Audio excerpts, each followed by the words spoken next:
Outremernews.fr, le site de l'actualité Outre-mer, 24 heures sur 24 et 7 jours sur 7. Retrouvez la chaîne Outremer News sur YouTube.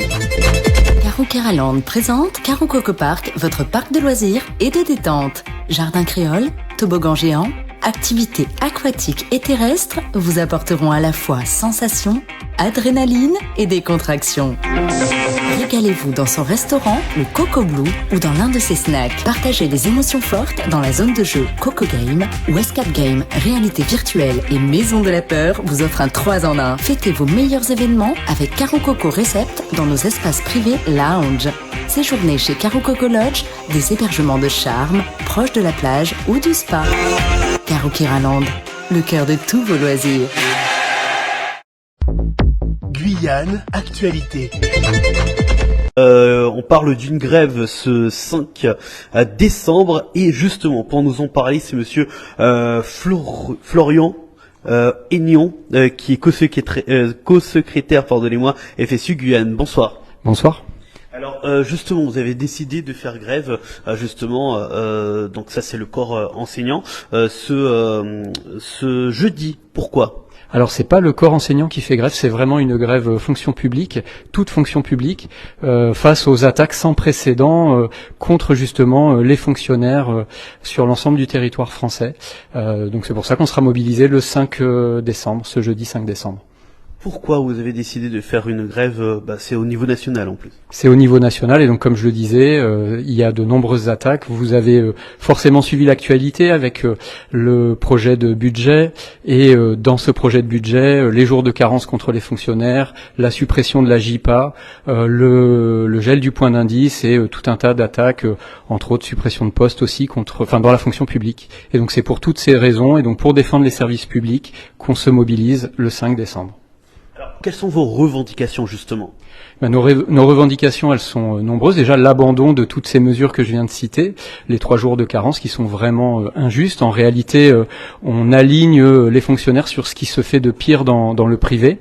Évidemment, la lutte contre les suppressions de postes, la fonction publique a besoin de recruter.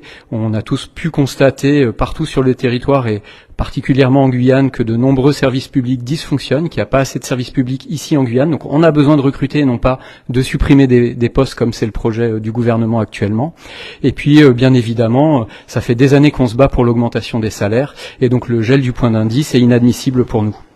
Alors, selon vous, le gouvernement a pris des mesures en défaveur des agents de la fonction publique. Quelles seront les conséquences en Guyane ? Les conséquences, elles vont être nombreuses. Déjà, il va y avoir une perte de pouvoir d'achat des fonctionnaires, qui en plus s'inscrit dans un contexte qu'on connaît toutes et tous de vie chère en Guyane. Donc ce sera évidemment compliqué pour les agents de la fonction publique. Et là, on pense particulièrement aux agents de catégorie C, qui sont les agents qui ont les plus petits revenus et qui sont les plus précaires. Est-ce qu'il faudra recruter davantage au lieu de supprimer des postes dans la fonction publique ? Je crois que c'est une évidence. Quand on regarde le fonctionnement des services publics en Guyane, on voit que dans les hôpitaux, il n'y a pas assez de médecins, qu'il n'y a même pas assez d'hôpitaux sur le territoire et de dispensaires. On voit qu'il manque très certainement un commissariat à Saint-Laurent, qu'il faudrait agrandir le palais de justice, etc., etc. Même s'il y a des projets en cours, ça reste insuffisant. Et oui, il faut recruter davantage de fonctionnaires. Alors vous parliez tout à l'heure depuis un moment où vous êtes en crise puisque ça part au moment où on n'a pas remplacé les personnes qui partaient en retraite. Ça fait combien de temps concrètement que là en ce moment la fonction publique en Guyane est vraiment en crise ?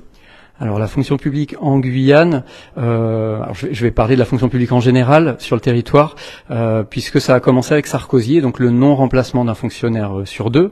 En réalité, depuis Sarkozy, il n'y a que sous Hollande qu'il y a eu quelques recrutements de fonctionnaires, et encore principalement dans l'éducation nationale. Les autres branches de la fonction publique ont été oubliées, un petit peu dans l'hospitalière, mais les autres branches ont été complètement oubliées. Et sur le territoire, de toute façon, il faut remonter beaucoup plus loin que ça, c'est-à-dire qu'il faut remonter à la décentralisation. Il faut bien comprendre que le territoire guyanais a connu son explosion démographique au moment où la décentralisation se met en place sur l'ensemble du territoire.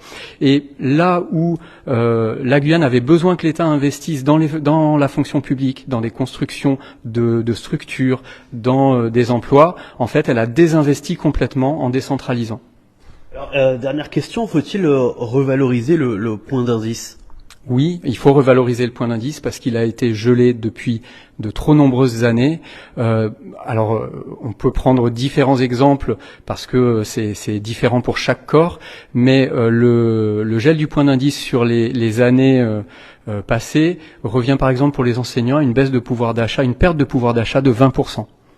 On rappelle bien que c'est ce jeudi 5 décembre que vous allez avoir une grève générale. Est-ce que vous pouvez nous dire exactement où vous serez en grève, parce que c'est tout le territoire guyanais qui est concerné? Oui, alors il y aura différentes manifestations à Grand Sentier à 9h sur la place des Fêtes, à Kourou à 9h devant la mairie pour le rassemblement, à Saint-Laurent à 9h toujours devant la sous-préfecture, et à Cayenne le départ est aussi à 9h et ce sera avenue Pasteur devant le centre de gestion de la fonction publique. O-News Radio sur outremernews.fr.